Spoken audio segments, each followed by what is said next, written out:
Well, hello, everyone. I am so excited that you're here, and I'm so thankful that we have this lovely lady here. I'm honored that she was willing to come on my channel. Lindsay, say your last name for me. Is it Lovise? Lovise. Lovis. See, I shouldn't have guessed. Every time I guess, I always get it wrong. I'm not the only one that's guessed that, though, so you're in good company. Well, thank you. Lindsay Lovise. I'm glad to have cleared that up because as I've spoken about you endlessly on my channel, as my audience knows, I've mispronounced your last name. So now going forward, when I start gushing about you again and again and again, as I will, I'll be pronouncing your name correctly, Lindsay Lovise. I'm very excited. So she has graciously agreed to be with us today because we have something huge to announce. It's the cover reveal for her new book coming out. I couldn't be more excited. I truly couldn't. But we just want to thank you so much for being on today. Thank you so much for having me. I really appreciate it. Absolutely. Well, I want to start by taking you back in time. Let's go to November of 2023 when I got an email from Forever Publishing because I had read one of Amelie Howard's arcs, and they said, if you like that, you might like this book, Never Blow a Kiss. I was blown away. I told Dana Quadarno, I want to say her name. I'm going to mispronounce that too. That's what we're doing today. We're mispronouncing last names. I said, look, I don't have time to read Never Blow a Kiss. I am making time. This is phenomenal. And then I was not disappointed at all. What a ride. How incredible. Oh my gosh. I think we just need to start by talking about your incredible debut novel, Never Blow a Kiss. I want to make sure everybody gets a chance to see it. And here we go. And then this is what I always do. So much. And there we are. Now we can really see that cover. Tell us a little bit about Never Blow a Kiss. Sure. So I like how I came up with the idea, or you want me to summarize the book? You know what? You tell us whatever you want. Sometimes I love to ask authors to talk to us about their journey to publishing their first book. So if that's how it feels like organically for you, we just want to know whatever you feel like sharing, honestly, whatever makes sense to you. Thank you. So I had this idea when I got the idea when I was in the shower, because that's when all the best ideas come, right? It's true. It's true. Yeah, nothing to distract you. And I was thinking about, what if, like in Victorian times, there were a bunch of women doing amazing things like saving London, but we just never heard about it because they didn't get to write history. And so that's how I started thinking about it. And then I thought of, well, what if? And then I ended up with, what if there was a secret ring of governesses spying on the ton, because no one was really able to hold them accountable, but they were going to do it. And so that's how I came up with the idea. And then from there, everything else followed. Oh my gosh. And now, had you ever published anything before, self-publishing, or had you been a writer before this, or? Yeah, I had not published anything before. I had been writing for a really long time. It's always like, I never feel great to say this, but I was like rejected a lot. I think that's normal. From what I've heard, that's kind of the name of the game, it seems like. Yeah, yes. And, everyone has a different like writing path. And you sometimes feel like your path is the wrong path when you see someone else have like faster success or, but I had written a lot of books that had not really gone anywhere, and I hadn't self-published them. I really wanted to try traditional publishing. They're both such great paths, indie and traditional. But that, at the time that was the one I wanted to try. And so I wrote this book and I finished it and I said, ugh, no one's going to like this. And then I just let it sit on my computer for a while. I was so that's so hurts. Like, I don't even know why I'm trying anymore. And then I finally, of course, the one that, and then I sent it to my agent, Emily Sylvan Kim, and she read it and then offered on it. And then after that, it was like, pretty fast after that. So yes. Because I know it was exciting. You have several more, at least 3 of that I know coming down the pipe. So that's very exciting. Sorry, you blinked out for a minute. What did you say? Oh no!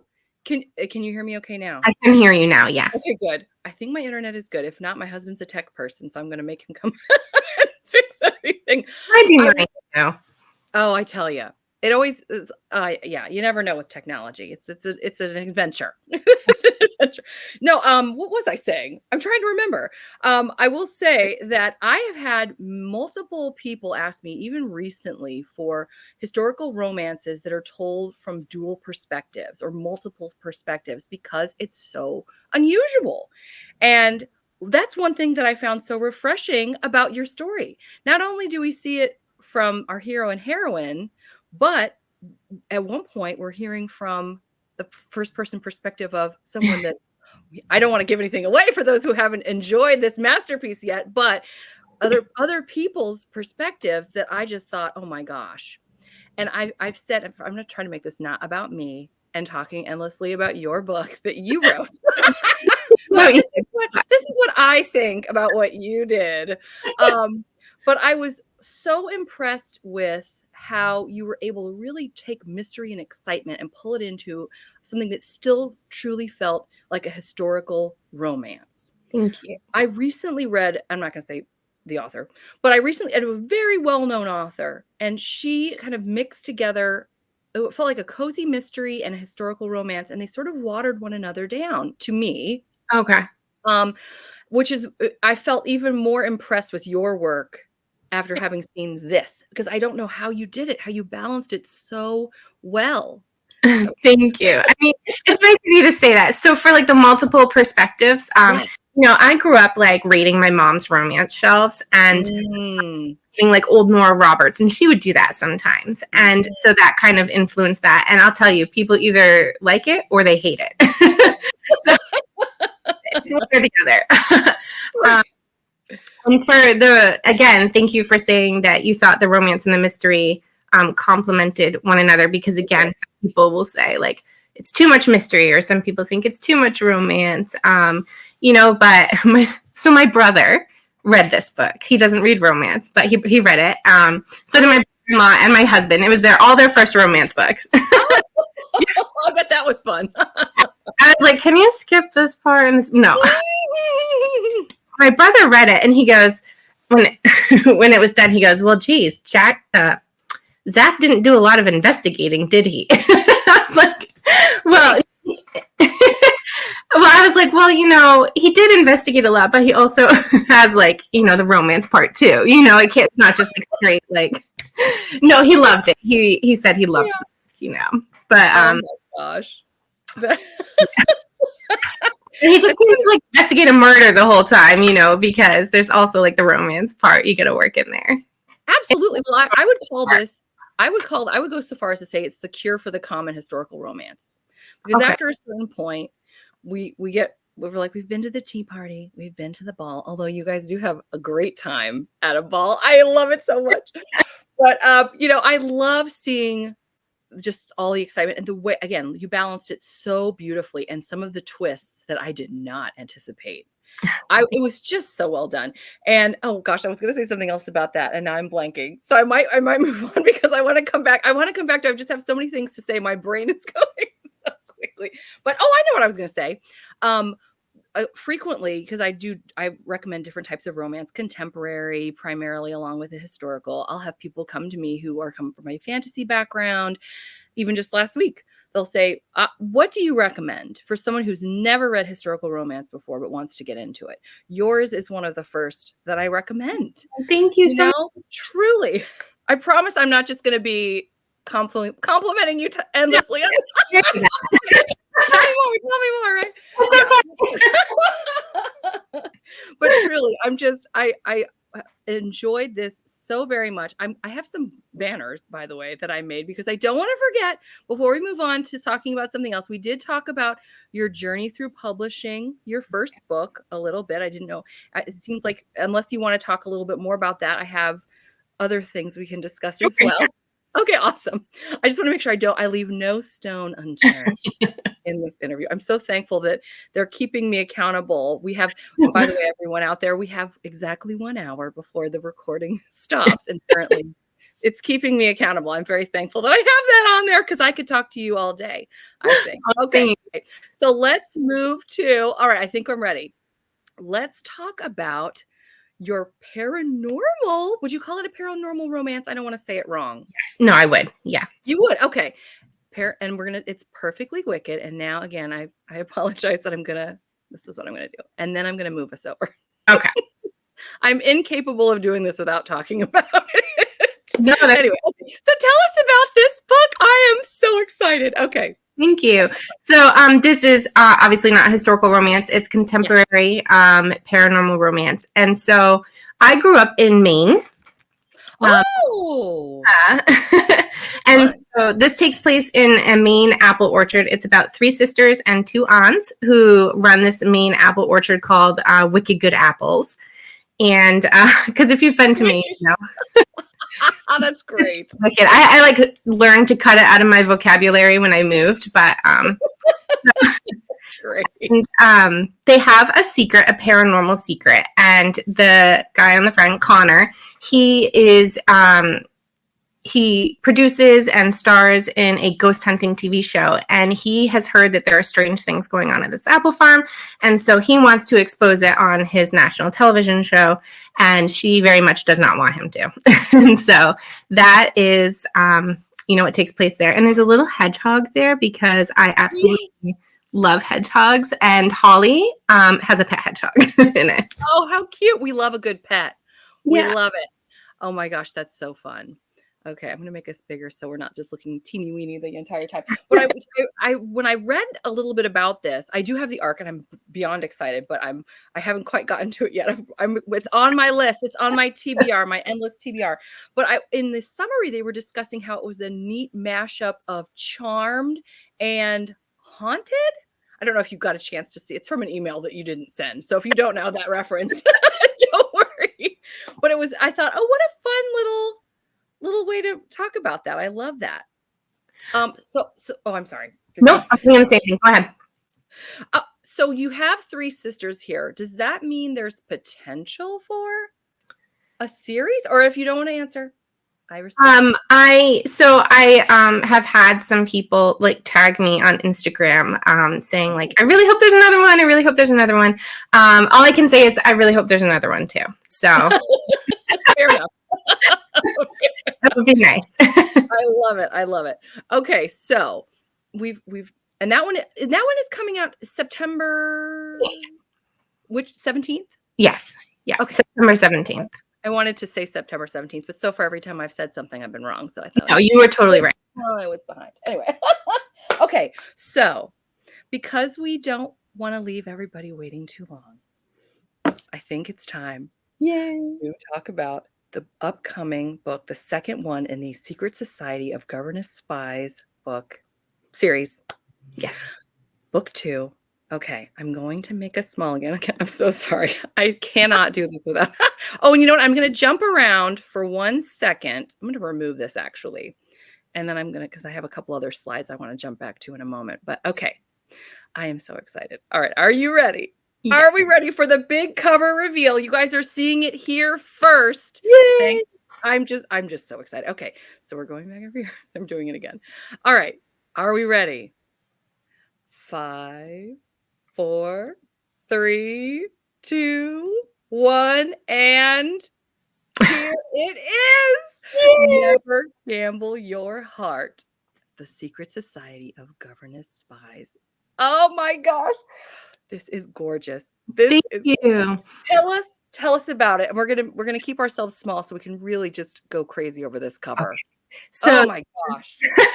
The second book, and I think they did such a good job, like mimicking kind of like the style of the first one, right? Like, doesn't it match? I love when book series like are cohesive. You know, the yes.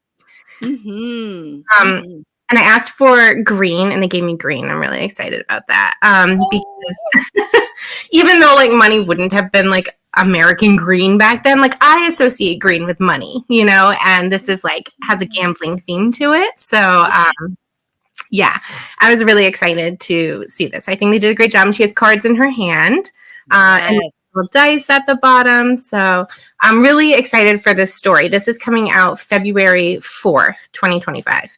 And This is the story of Frankie. So we met Frankie in Never Blow a Kiss. She is the brilliant mathematician governess.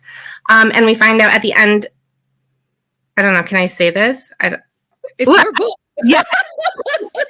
I think it's okay to say. We find out at the end of the book that her sister has gone missing. And that's where we kind of leave off. Yes. And so this is the story of Frankie and Jasper Jones, who is a fishmonger's son who rises up to become the owner of the most illustrious gambling hell in London. And I actually based him off, someone actually did that, which you know, like you would think like, oh no, that could never happen back then. It actually did. A guy named Crockford rose up through and he became the owner of this massively successful, like creme de la creme gambling hell. And so I based Jasper kind of on him and kind of on, like, have you ever seen the show Lucifer? I have heard about. I have not personally seen it, but I've seen about it. Yes. Okay, like he kind of has like a Lucifer vibe and a little. Oh, that is so cool! Oh Yeah, my thank gosh! you. And my agent, when she read it, she says, "I think this is my favorite." So at least that's something. She really liked it. We'll go with that. Okay, when can February 4th be here already? Oh my gosh, I'm ready now. Oh my gosh. Oh, this is so exciting. So yes, Frankie, I really enjoyed her bits in Never Blow a Kiss. It was clear, obviously, she is brilliant. And for her to get to do something, so she's obviously got a real big role, her brilliance and her ability to do math. Yeah, the Dove needs her for I mean, yeah, I can probably, yeah. So what's happening? Tell what you want to tell. And tell us about the Dove. When you say the Dove, for those people who are new. Oh, yes. A little background on the Dove. And I'll make us big now. So we'll put that in the background.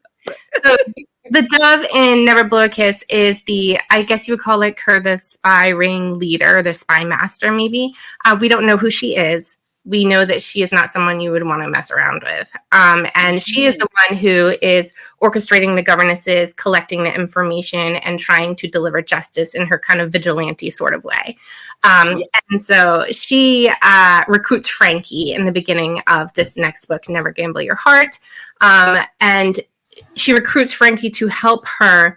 So we find this out in like the first 2 chapters, so I feel okay like talking about this. But there are a bunch of outspoken women, you know, women who are talking about like child labor in factories and like the fact that like all these birds are dying off because their feathers are being used for feathers are being used for hats. And these women are mysteriously being compromised into marriages and then kind of being shut up by their husbands. And so like seems kind of weird. Like they call it the ruination ring. And so it also is tied into Frankie's sister's disappearance. So Frankie is going to help the Dove solve what's going on there and who's behind it. And all while she's, you know, getting entangled with Jasper. Yes. Oh, I love it so much. Oh my gosh, I'm so excited. And speaking of the Dove, I want to say, I'm going to put it in my description box, but everybody, if you haven't had a chance to go to, now I want to say your name the old way, Lindsay Lovise, right? Yes. Go to her site. I will have it in my description box. I believe she still has a special, not a prologue, correct? Don't you have a prologue on your website about the Dove, right? Yeah, so I send it out to my newsletter subscribers, but you know what I will do? I will make it so that when someone signs up for my newsletter, it automatically sends them the link. So I will do that before this video comes out. And also sign up for her newsletter. I will say that too. You get the monthly tea. I love getting the monthly tea. Yeah, it's not very monthly. I'm sorry. It's like more like 2 or 3 months, but the Lovise letters, right? I love them. Yeah, I love them. Yes. That's the prologue. I actually cut that prologue before I even sent it to my editor at Forever. So I don't even think she ever saw it. But yeah, I was like, I know, this is like a fun thing. I'll just like throw it out there for people to see. Yeah, we love a little extra content. We love it. Yeah. So I say, I tell my audience all the time, join the newsletters. You get so many neat behind the scenes as well as some extra bits thrown here and there. And it's just anybody that is worth following, just do the newsletter. You can't go wrong. Yeah. Yeah. In fact, I I believe it was either in your newsletter or your Instagram, you even mentioned there's a possibility of a YA novel that's There is. coming out. Yes. Do you want to talk about that or you don't have to?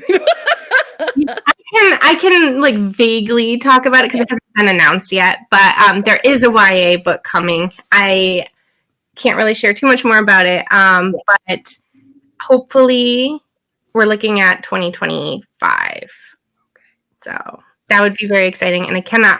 Honestly, like I wish I could. Like I would love to share more.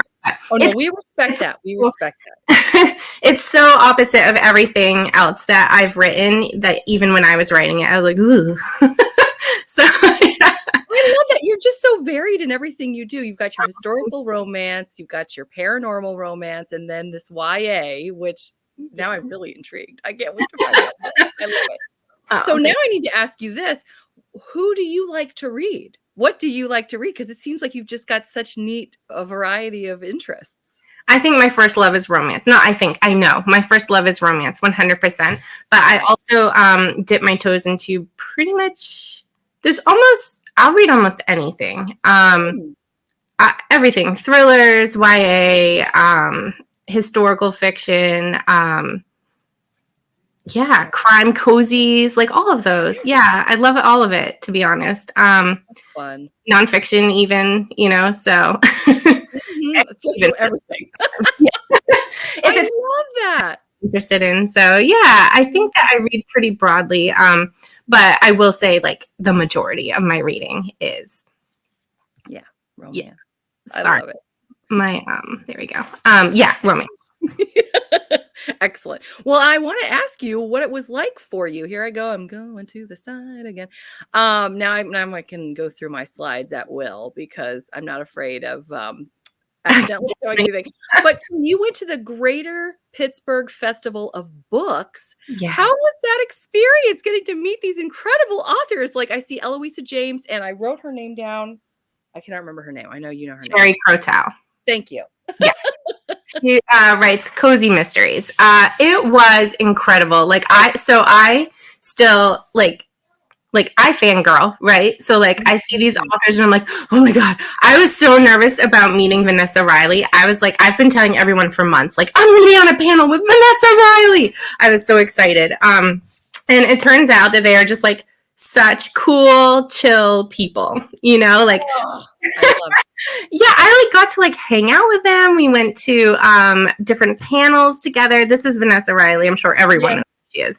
And she did the panel with me at the historical romance panel. And I have to tell you, she is the most graceful speaker. And I already knew she was because I was at the Regency Fiction Writers virtual conference, maybe like in 2021, I want to say. And she was the keynote speaker. And when she finished, I was just like, oh my God, that was amazing. Like she's so eloquent. And then you got to meet her. I love it. I know. It was amazing. I got to meet her and Eloisa James. And like they got to talk about, like you get to hear about historical romance from someone who's been published like what? 30 or more historical romances, right? Yes. It was so cool. Yeah. I know. Eloisa James. I got started on her. I had never read historical romance in my life. And I saw an interview of her on CBS Sunday Morning. And I was so impressed. I thought, romance isn't for me. I don't really know anything about it. And then I saw that interview and I thought, oh my gosh, I need to try this out. So we did a speech while we were there and it was just killer. Like it was like a defense of romance, but of course, because she's like a professor, like all like tied in so nicely. She had all these threads that like wove together perfectly. And I was like, oh man, I hope to be a speaker like this one day instead of being like, I was like monosyllabic. I'm like, yes.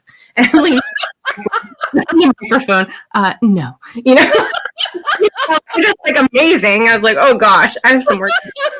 You're like, I have to follow that. Oh my gosh. Yeah. And you know what's so funny thinking about you and her, because I'm totally drawing the parallels here. You two are in the same class, in my opinion. She writes these strong heroines. Yeah. And I love that about you as well. I know that's one of the things that you mentioned. I can't remember. I've read so much of you here, there, and everywhere, wherever I can. But I know that you focus on strong women in your books. I love Yes. that. Thank you. Because women are strong and we deserve to be portrayed that way. But also like so I will say that it is like a pet peeve of mine when I think a character is strong but acting stupid about it. Yes. Like ignoring like obvious advice because they're like so like independent or whatever. And like women are strong and smart. Smart enough to take good advice, when it's there. I agree.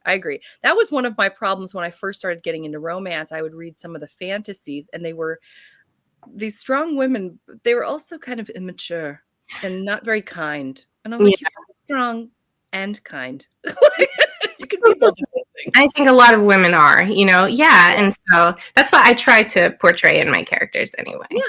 Yes, I love it. Thank you for doing that. Harder than I am. Like Frankie, there's the mathematician. I was like, so my brother is an engineer, and I was texting him because math, unfortunately, is not my strong suit. And I would be like, so how does probability work again? I'm glad someone knows this, but Vanessa Riley, who I did that panel with, is like, I think she's an engineer and has like all these like amazing like math degrees. She's brilliant.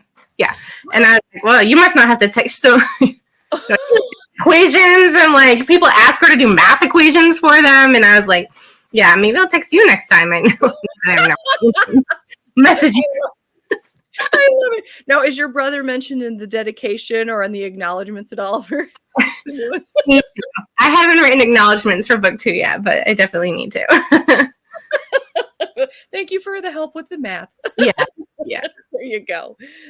Oh my gosh, I love it so much. So tell us a little bit about your writing process. Now, we already talked a little bit about how you are a mom just like me. So you got to find the time, got to work a kind of an interesting schedule. Being a mom, what's your writing process like? Where, when, like what's your jam? I know everybody's different. So when I've been writing for like a really long time. And so I was writing so I'm a stay-at-home mom now, but I used to work full-time and my kids are in daycare.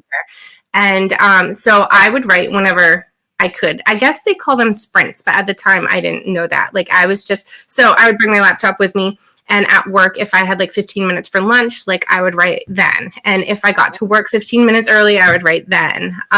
There was a time when I was pregnant with my second where I would wake up an hour early, and I'm not a morning person, to do some writing. Wow.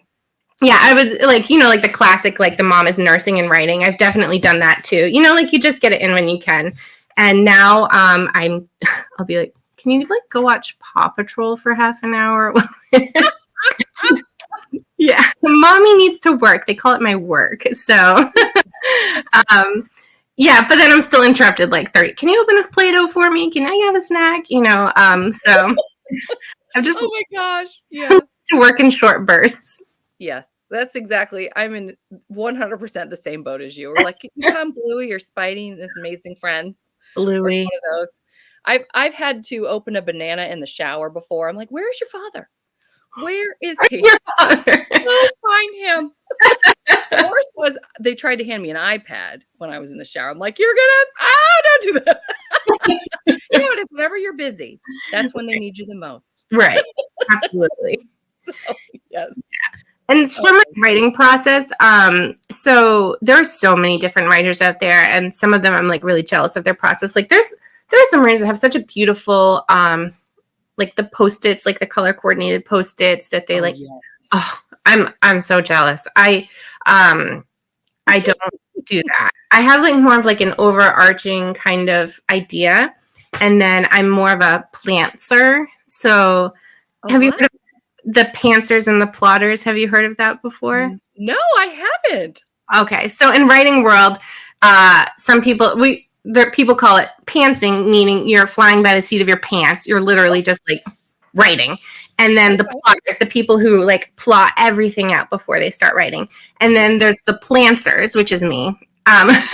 We are the people who wing it until we paint ourselves into a corner or write ourselves into a corner. And then we're like, all right, I got to plot this thing. And then It requires so much more work, I think, than just straight plotting because, by the time I'm done, then I have to go back and like fix and layer, whereas maybe if I had plotted. But someone at the Pittsburgh Book Fest on the Romantasy panel, she said it such beautifully. She said she loves telling herself the story. And I was like, oh yeah, like discovering the story for herself. And that is the thing that I love about it. Like I am telling myself the story as I write it. Oh, I love it. Yeah. Oh, I love it. I was like, that makes it sound so much nicer than just pantsing it. So true. Yeah. Someone else is rewriting. Like, these are like such nice ways to put it. So we're going to get those. So where do you like to write? Do you write at home? Do you go to Starbucks? Do you go to the library? What do you do? I'm home all the time. Yeah.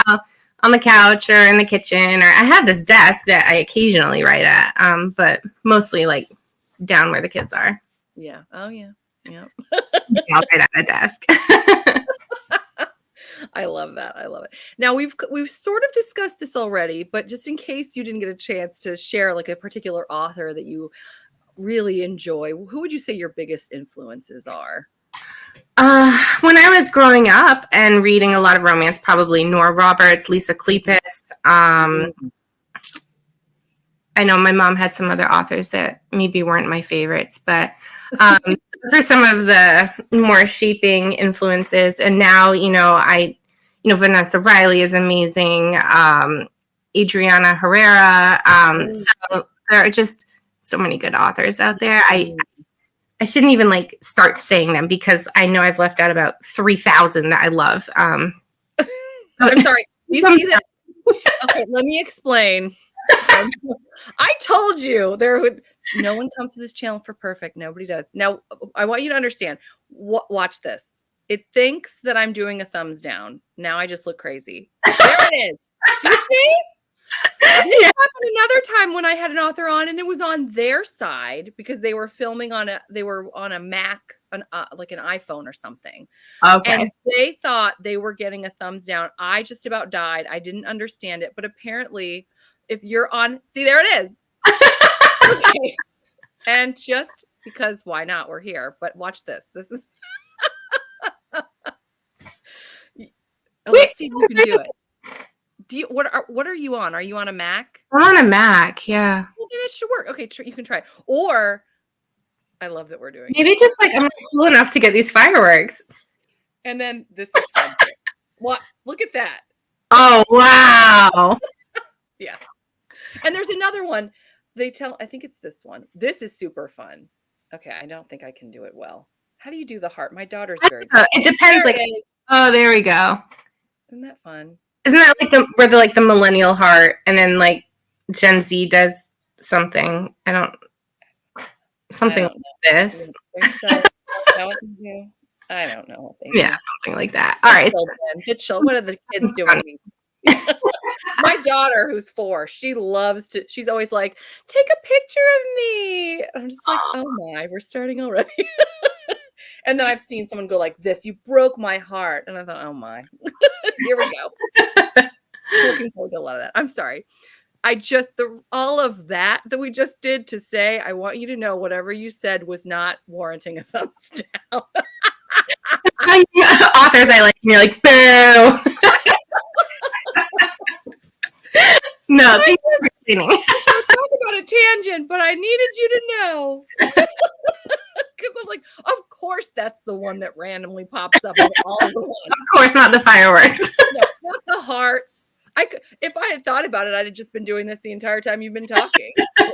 I still don't understand exactly. It's that. It doesn't matter. Okay, I'm sorry. See, I'm like 12 years old. I don't know. I apologize. It's her only time on our channel. Enjoy. The only time she'll be here. Oh my goodness. Oh my goodness. Okay. All right. So let's see. I have another question. What would you say are the pros and cons of being an author? I love asking this question. So interesting. The pros are definitely 100% the readers and meeting other authors. That is my favorite thing. Like there are so many like amazing readers out there who I've had the chance to meet, and then the same with other authors. And I think the cons are I was talking about this with another author at the Pittsburgh Book Fest. And so when you work in solitude for so long, Mm, because it is a very solitary thing, writing, and it's yours, and then you put it out in the world, and suddenly people have opinions about it. And I think that is an interesting change. It yeah. takes a bit of getting used to because you are putting yourself out there and something that you've worked on out there. And I think as a debut, that's something all of us really have to learn how to like acclimate to. Sure. Yeah. Sure. So I would think that is the toughest part. I think it's ups and downs, you know. Sure. Sure. Do you follow reviews? Do you go on Goodreads, or are you I really practicing? try not to. So when my first, so I'll admit, when my first book first came out, I was like, oh, everyone tells you not to check the reviews, but you're like, I'm fine, and you go and check the reviews, and you're like, no, I'm not going to do this anymore. I did, of course, see like nice reviews too, but no, I really try not to. Mostly, but I do see reviews if people tag me in them, and so Mm. fortunately, Well, I certainly hope they only tag you for the good ones, yeah, because that has been my experience so far. But some authors are not getting that experience. They'll get tagged in like 1-star reviews, and so what is yeah, wrong with people? it's not kind. That's fine. This may be why every once in a while I try to tag Abby Jimenez, and Yeah. it's like, you cannot tag her. I was like, I can't. Oh, you might have that part off. Yeah. And Yeah. I get it. Yeah. She probably would be tagged to like nonstop, Oh yeah. maybe. Yeah. Yes. And if people are saying unkind things and tagging, it just never would occur to me to be like, I want this person to see that I Right. said this terrible thing. Yeah. So I, I've I been lucky that most, people who have tagged me have been good reviews, fortunately. Thank goodness. Thank goodness. I've been doing YouTube for about 2 years, and I finally got my first troll the other day, and their name was blocked account, but the C and the K was mixed up, and they just said dumb. And I thought, well, I've been waiting. So the internet isn't the kindest place, but I was like, well, that wasn't so bad. Milestone, right? Like, so Yeah. in an authors group, and we talk about like getting, your first 1-star or your first this, and like it kind of makes you feel a little bit better in that, like, it's a milestone, right? It's something we all have to go through. I told my husband, I was like, honey, I got trolled. And he goes, oh, okay. And I said, what should I say back? And he goes, no, don't say anything. I was like, okay. That's usually the best course of action. Yeah. Anyone who's blocked account is probably not out to share sunshine and flowers with everyone. Right. Right. Probably a bot just going around writing dumb on every video it comes across. Exactly. So, oh my gosh. So let me ask you another question. Again, I just keep talking about myself. What would you say makes a great story? I personally love mystery, and that's why you see it in so many you've only read this one yet, but it's in all my books so far, all of them. So I really like a subplot of mystery. But I think what makes a book great is probably the characters, right? The relationship between them and respect between them. Yes. Is important. Yes. Thank you. You agree? Okay, that's for me. That's a deal breaker for me. I don't personally. I have trouble with characters that are too far removed in terms of like an age gap or like a class difference where it's sort of insurmountable. Where the one is, especially if they use their, you know what I'm saying? Position to, yeah. And so I was very aware of that when I was writing this second book, because Frankie is Jasper's governess. But I was like, I don't want to give too much away, but before anything happens, I had to make sure that power dynamic was equal, because I did not feel comfortable with that. So I agree with that. That's the phrase I was looking for, power dynamic. Thank goodness I have a writer here who can think of words when I cannot. I love it. Yes. Okay. And that's one of the things I love too about in the first book, the relationship between the two of them, Zach and, oh my gosh, Emily. Thank you. I was like, I have it written down. I didn't want to forget. But when he calls her noodles, for example, just how precious. I love a respectful, loving relationship between two people. And yeah, the power dynamic. The other thing I'll say, curious talking about power dynamics, you probably can't tell us too much, but just thinking, I know, for example, everyone I know that loves historical romance, they're always like, a self-made man? What? Let's talk about a self-made man. They love a self-made man. And so to know that Jasper is going to be one of those, I can tell you right now, like I don't have to say anything else about your book. I can just be like, guess what? It's about a self-made man. Sold. Done. That's it. I'm telling you. So does I know you probably can't tell me, I'm sorry, but, does his experience in becoming a self-made man potentially, impact the way that he interacts with his governess? In terms Ye- of, like, power and respect and all of that? Yes. Okay. Yes, because in the real Crockford, right? When you Yeah. grow up as a fishmonger's son, like, Mm. I was reading about his history and, the fights that he had and like the gambling and like you are, I'm sure, very aware of power dynamics and what people with power have versus people who don't. And Mhm. I think that can either go one of two ways, right? Like you can abuse and exploit that, or you can be aware of that when you then have power. And so, Yes. of course, Jasper is going to be the latter. Love it so much. Those are my favorite heroes. Those are my favorite heroes, which leads me to another question. Do you ever feel like you have a crush on any of your characters? I don't know. I love them all and I'm writing them. I don't know that I've had a crush on any of them, but I don't know. Like, I don't know. I love them all. Okay, that's fair. We respect that. And I wanted another thing, you had mentioned that you had written for quite some time. And Yes. recently we had an author on our show. I say we, like I'm not the people who watch with me, they're all my friends, all my online friends and I. We had someone on the channel and she was talking about how she had written quite a few books that were not picked up. And so now that she has been published multiple times, she is hoping that some of the books that were not originally picked up would then be approved. They call it the option. She talked about the business standpoint of things. I learned quite a bit, although probably not enough to sound like I know what I'm talking about now. But anyway, I know what you're talking is that something that you would be wanting to do as well? Like, are there any books that you've got kind of in your back pocket that you wrote that you thought, oh, if I had the option, I wonder if these would be.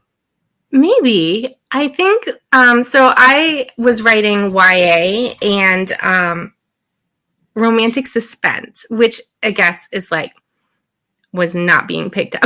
Like I love romantic suspense, And so actually someone recently told me it was like getting hot again. But right now I have the 3 books in this series that I'm contracted for. So I'm actually writing the 3rd book right now. I was writing it before we did our thing. And I feel happy. I'm going to share this. It could totally change.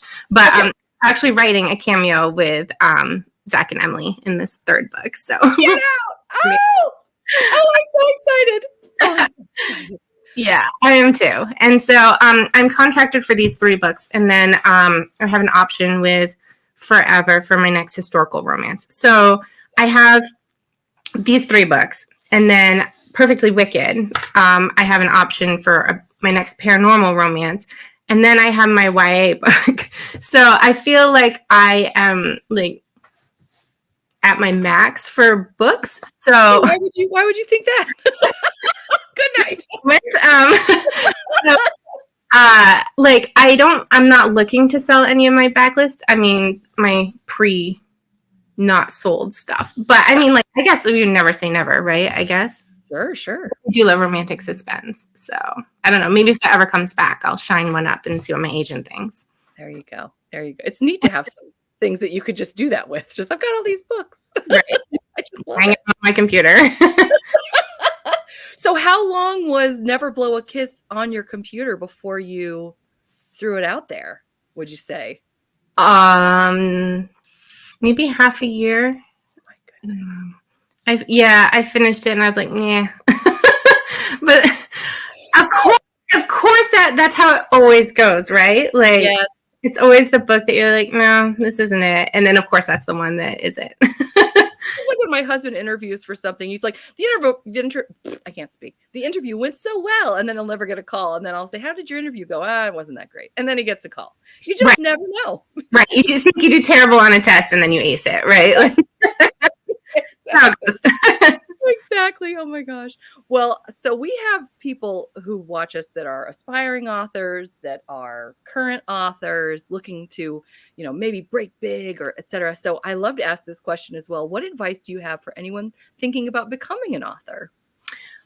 Persistence. So you're going to get told no a lot, probably. Like I said, there are some people that like write their first book, put it on submission, to an agent, and the agent's like, yes, and then they sell it in an auction 48 hours later. Like those that happens. I think for most of us, it's just a lot of no. And so I actually wrote a piece for Writer's Digest about this. It was 4 things I would have done differently if I had to do the query process all over again. So, and that's assuming that the person watching this is interested in even getting an agent and then interested in traditional publishing versus indie. So my experience can only speak to trad publishing.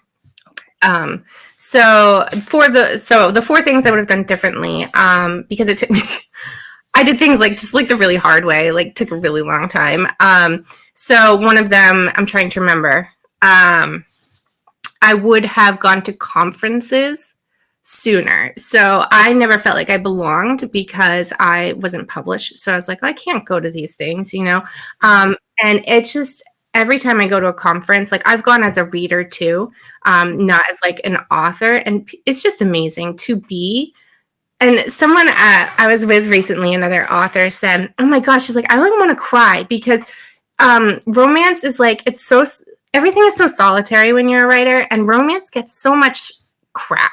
And so to be around other people who love writing the way you do, they love the genre, they like your community here, right? Like other people who love it. It's just, I don't know. And you meet so many cool people. It's totally worth it. So that was one of them. I think another one was, do you know what Publishers Marketplace is? Sorry, is this taking too long? I feel like I'm talking. No, this is not. No, this is beautiful. You're doing great. I love it every moment. Yes, I'm familiar with Publishers Marketplace. I see. It looks like it's where people make big announcements. Yes, what I've gotten from it. I love to see the Publishers Marketplace. Yeah, there's a $25 subscription fee, and so I had never paid for it because I was like, well, what do I need that for? But then when I did pay for it one time, and I looked on, and not all agents post their sales on it. So a disclaimer, but a lot do. And I would see that some of the agents that I was querying, like said they covered romance, but then like had never sold a project for romance, right? Like maybe they were interested in repping it, but had not sold projects in it. And so that was really enlightening for me too. Like I had been targeting some wrong people. Yeah. Interesting. And I can't remember the other 2, but the article's out there. It's for free on Writer's Digest. And so I really would just say like persistence, and just be prepared every time. I would do like revenge writing. So every time I would get a no, which was quite often, I would be like, well, I'm going to go write. I'd sit down and I would write some more. At some point where you're just like obstinate about it, you're like, well, I'm going to keep going then. Yes. Oh, I love that. I love that. And I will find the article and I'm going to pop it in my description. Oh, thank you. To see. Yeah, absolutely. Oh my gosh. Now speaking of conventions, I went to one a few weeks ago, a Polycon in DC, and I'd never been to one before. It was so much fun. Everybody was best friends. It was just lovely. Is that one that you might ever do you think? Yeah, maybe. Yeah.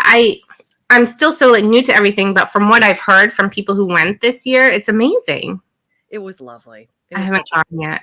Yeah. And there were quite a few, obviously, paranormal authors and paranormal romance, excuse me, I should say, and also historical romance. So dually, just perfect, I think, for that platform, or not platform, but convention. Yeah. So, how fun. Oh my gosh. Well, I am very proud of us because it is 50 minutes in. Look at us. We did not. We did it. We did it. And I didn't show the cover too soon. Yes. worried about that. So thank you. No, you did. Thank you for doing this. Oh my gosh. I mean, try to hold me back. Try to stop me from doing this. When you said, "Oh my gosh," I was just so thrilled, so beyond thrilled. So before we go, I just want to show the covers one last time because why not? We're here, right? We got to do it. We got to do it. So again, here I go. I'm going to talk as I do this. Someday I will not have to. Today is not that day. But anyway, so we've got Never Blow a Kiss. Yes. Out now. It came out in was it January? January. And this has the little kiss for Never Blow a Kiss in between. You think of everything. I love it. Well, I love it. It's so cute. And I love the fabric. On your Instagram page, in fact, I love one of the gals that she basically replicated the dress. Oh, yes, Melissa. I know. She's incredibly talented. And she's always dressing up in like Victorian dress. Yeah. Yeah. That was so neat to see. And then she did like the same pose. I thought, oh my gosh. She actually replicated several different historical romance authors' covers in our debut group. And she did really good. Melissa Kendall, I think. The Kendall. I can send your handle, but I'm definitely going to link your Instagram in the description box. I should have mentioned this earlier, as well as we mentioned the website, the Writer's Digest, and can we purchase books through your website, or do you prefer Amazon? What do you prefer if we were going to purchase? I don't have a preference, but I can send you a link for Hachette. So the Hachette website with Never Blow a Kiss has links to the reader's preferred retailer. So there's like Indie, the bookshop, and then there's Amazon and Barnes and Noble and like all those. So perfect, great. That will all the resources, all the good resources will be available. I just want to see this cover designer too. So it's not like I don't want to take credit. This was Daniela Medina cover design to this. So I just wanted to share that. And I designed my own covers. No. And I did it all. Yeah. Oh, I love it. How beautiful. We love a good cover. And we love a good cover reveal. And let's talk again about this one briefly. September 17th. It's coming out. We have some time. We're so excited. Oh my gosh, I can't wait. I cannot wait. Yeah. And then we're going to jump through a couple that don't have any need to see it all before we take one more look. And this one has the dice in the between before humble. Yeah. I just love it. And oh my gosh. And you said you're working on the third one right now. Yes. You can't see. I don't think she has it on her face, but Frankie has like really big spectacles. She's a glasses wearer like us. So. Yes. We love it. Oh my gosh. Yes. And I'm working on the third one right now, which is tentatively titled Never Tease a Viscount. It will be the first time I've had a titled hero. So. And do we know what will release that? When would that be coming out? I haven't been given a specific date, but it would be, so this one was January 2024, February. So I think January, February of 2026. Okay. Yes. That sounds far away, but I know enough now to know that it will be here before we know it. Right? Yeah. But in a way, that's a good thing because I'm looking forward to it. So I'm excited. Oh my gosh. Okay. I'm so thankful we got a chance to look at these one more time. Thank you so much for sharing this cover with everyone and for having me the nicest message on Instagram. I played it so you sent me a voice. I don't know if you remember, like a little voice memo. I played it for my husband. He was like, "That's the nicest thing." I was like, "I know, she's so nice." I was like, "Oh my God, it made my day." I'm so thankful. Sometimes I send voice memos and I'm like, is this awkward? Because it's supposed to be typing often usually, but sometimes I'm just like, I have to say it. So it was so nice about you. That's what I did. So, thank you. Well, thank you again for coming on and sharing this with us. We could not be more excited and we are ready to read right now. Thank you for having me on your channel. I really appreciate it. Anytime. All right. Well, we're going to say goodbye and thanks again. Bye.